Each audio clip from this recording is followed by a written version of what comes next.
maraming nagpakuha ng bato. There are so many donors in Pasig.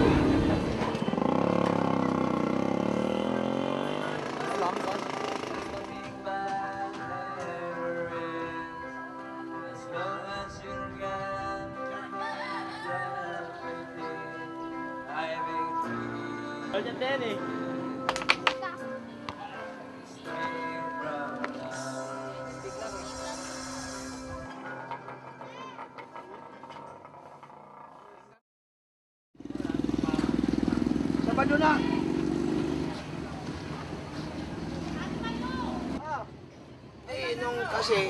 Nung nakaroon ako ng trabaho rito, nung upahan pa kami.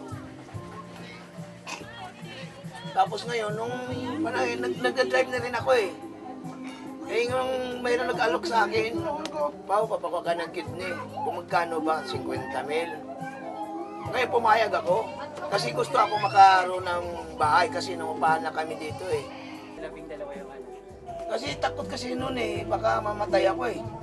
Sabi ko naman, eh mayroon ka ng 50 mil, eh, pambiling kabaong na yun eh.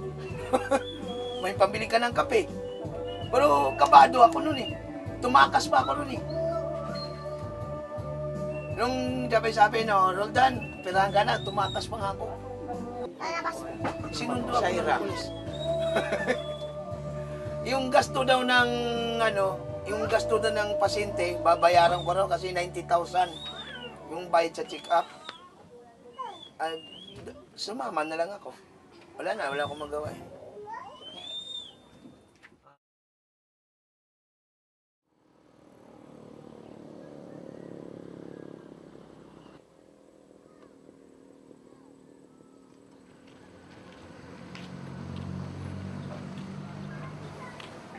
Siguro, 3 months na. Kasi lumipat lang kami rito. Nangungupahan kami dyan. Siya, dati na siya rito. Taga rito ako. Tapos lumipat kami dyan, kaya nagkakilala. Mula nung lumipat kami.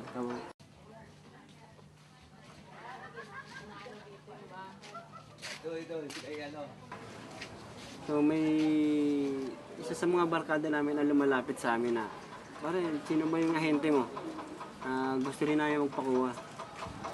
So pagka nagkaigihan kami ng usapan, pagka dinala ko sila sa ahente namin, may porsyento kami. May porsyento kami ron, 10% kami ron.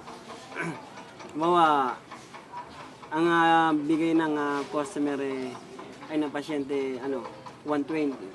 110 na sa tao, sa lapit sa amin tao, 10,000 sa amin yun. Tatlo kami magkahati-hati nun. Para sa akin, hindi na siguro sila mag-donate. Hindi siguro sila mag-donate. Hindi damay. Kasi katulad na ng sinabi ko, na mula na nagpakuha ako, parang lalo akong parang lalo ako nabaon sa hirap. Sa akin, wala ka talagang kay Natnan kung mapatanggal pa. Parang wala rin kasi. Wala rin nangyari. Parang wala. Mabawasan ka lang. Sarili mo lang ang pinapahirapan.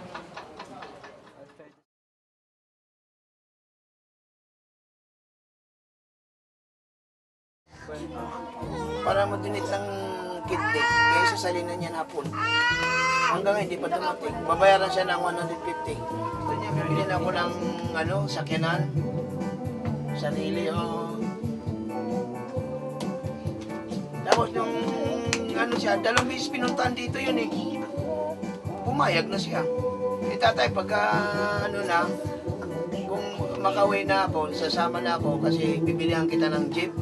Kasi hilig ako ng mamaniyo. Yung pagdating dito nga, halimbawa, dumating itong linggo, bibili ko ng sakyanan nun. Nagkalagang 100,000. Kasama niya kay mataba kanina.